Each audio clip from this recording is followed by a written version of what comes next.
Welcome into the ESPN College Football YouTube channel. This is the Matt Barrie Show. As you know, college football season doesn't disappoint. From the time we start at Labor Day weekend and wrap up in January, there are so many great storylines. And each and every year, the college football coaching carousel tends to take lead story in the offseason. And as we expected, and it's been rumored now for the past couple of weeks, became official last night, Jim Harbaugh leaving Michigan now to become the head coach of the Los Angeles should be San Diego Chargers, but they are the LA Chargers. So Harbaugh's 9 years at Michigan have come to an end. We'll get into Harbaugh and his impact on his alma mater and that in a minute, but I kind of want to peel this back from a couple of other layers. The first one being what now at Michigan. This one, to me, it's as easy as a hiring gets. This is the most simple decision Ward Manuel, athletic director, has to make. Go down the hall, find Sharon Moore, hand him the keys, get him in his new office, and say, congratulations, you are now the head coach of Michigan. Now, I get it. I think I read somewhere there's a state law where the job has to be posted for 7 days before he can make any hiring. Great. Go offer it to him in quiet and then make it official 7 days later that he's now the head coach at Michigan. He proved in Harbaugh's absence 6 games that he could win at this university. That's part one. So there's familiarity within the walls of Sharon Moore and what he's able to do. Now, there are reports that Harbaugh's taking 2 assistants with him, Minter and another Harbaugh. So he will have to plug a couple of holes in the staff. But the reason Moore needs to be the head coach, well, first of all, like these Brian Kelly rumors and all these, Matt Campbell and all these names on the list. Look, it's college football. I'm not going to be surprised if anything happens. But the reason Moore will be the guy is because this day and age in the sport. So now that Harbaugh left, you're going to see the window open up for the Michigan players. They have 30 days to announce whether or not they want to hit the transfer portal or whether or not they want to stay at Michigan. Problem one, the poaching that's been going on in college football every time that a coach leaves. We saw it at Alabama. Alabama losing players at a record pace when Nick Saban retired. You saw it at Arizona when Jed Fish left to become the head coach of Washington. And you also saw it at Washington when Kalen DeBoer moved down to Alabama. So anytime a coach leaves, other coaches in the country go to that roster and say, come with me. Let's go. Your head coach is gone. He didn't want to stay there for you. The negative recruiting tactics, come play at our university. Everything's going to be fine. And that's what will happen at Michigan. That's what happens everywhere. But that's why you keep Sharon Moore in place. He recruited a lot of these players. The players are comfortable with him as an assistant coach, but moreover, they're comfortable with him as a head coach because he had to do it for half the season when Harbaugh was suspended. And so you keep Sharon Moore, you keep stability in a chaotic situation, everything's good. The one problem that he'll have to deal with, and this goes for any coach that gets that job, if it's not Sharon Moore, is the NCAA investigation. There's 2 of them. And so whatever head coach inherits this job is going to have to deal with the upcoming NCAA investigation, the ongoing investigation, and the sanctions that come along with it. You know, there's good and bad to that. I was talking to Pete Thamel on SportsCenter earlier today. He was talking about these investigations and how the NCAA is going to handle it if, which most of the players are, gone to the NFL. So maybe some hit the portal, but most of those guys for the national championship team are gone. So how do you punish a coach who is on the staff, but he wasn't the head coach, and players who aren't there any longer when all these investigations were going on? And so to me, those are the 2 factors that make this thing interesting. Put the interim in place. It was the interim when Harbaugh was out. Give him the head coaching job. And I should correct it, 4-0 technically with Sharon Moore.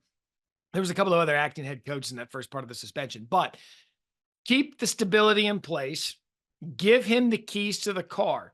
And if after 1 year, and I don't recommend this, but after 1 year, if they just think, oh, maybe we should go do a broader search, then maybe you do. But I think right here, right now, simple.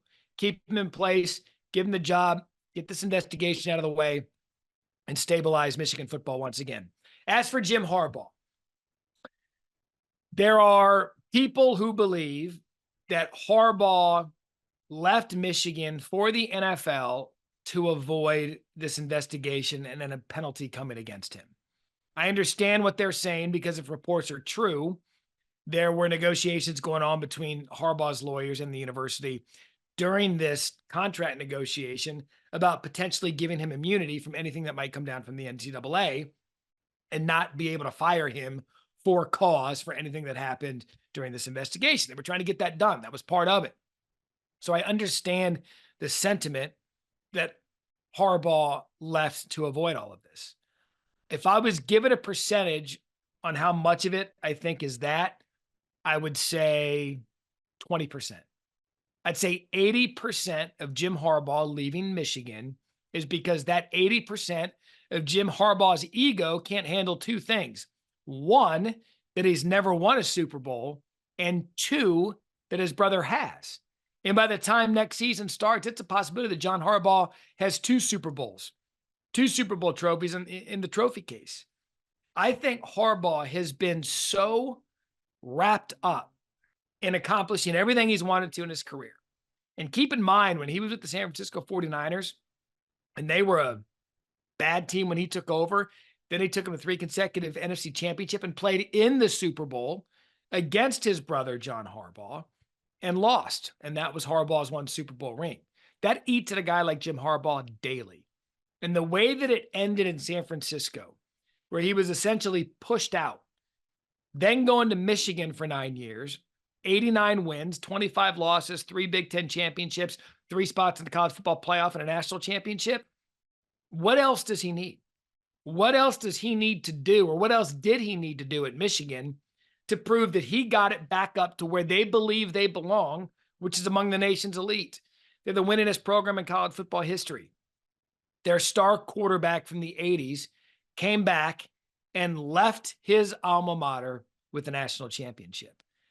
And every single year, and here's the other reason, it might be 85%, 90% that Harbaugh left to go to the NFL for the Super Bowl. He interviews every year. 2 years ago, it was with the Vikings. That thing was all but done. According to reports, he didn't get the job. Last year, Broncos withdrew his name from that. And then again, this year, his name was all over the place to be interviewing for jobs, and now he has one. And so to me, the investigation wasn't about that. The money, it wasn't about that. At the end of the day, Jim Harbaugh wanted to get back into the NFL because he wants to win a Super Bowl. And when it's all said and done, there's only a handful of coaches that have done both. Off memory, Pete Carroll, USC and the Seattle Seahawks, Barry Switzer, Oklahoma, Dallas Cowboys, Jimmy Johnson, Miami, Dallas Cowboys. It's a very short list. And here's one thing we know about Harbaugh. He's eccentric, he's different, he's competitive, and he loves to win. Some would say at all costs, but he loves to win. And so Jim Harbaugh returning to the NFL was about one thing, a Super Bowl. And he's got the quarterback to get it done. So look, again, college football doesn't disappoint. I hope. This is another reason I want Sharon Moore to get the job. One, he deserves it, but two, I don't want to get back on here and talk about another coaching hire at the end of January 23rd, 24th. It's done. Let's get into winter workouts. Let's get into spring ball. Let's enjoy the NFL playoffs for you warm weather state people. Let's get in some golf.